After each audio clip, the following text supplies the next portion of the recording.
Nothing can be more frustrating when you sit down to watch one of your favorite programs on MLB.TV app and you run into issues streaming it. Well, in today's tech video, I'm going to show you how to fix MLB.TV if it isn't working on your Roku TV.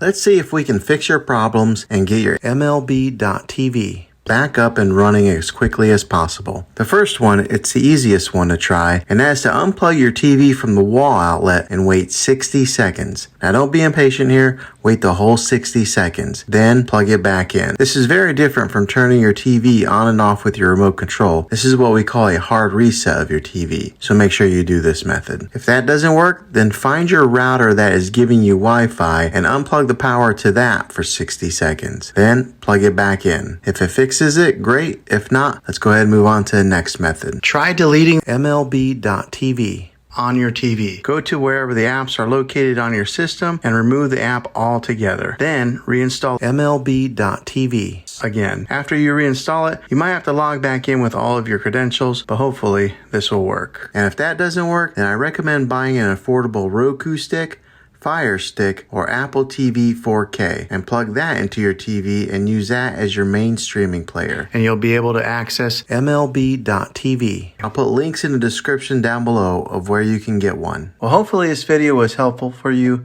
If it was, go ahead and click a thumbs up on it. Go ahead and subscribe to my channel. I make tech videos all the time, and I would love to have you back in the next one. Take care.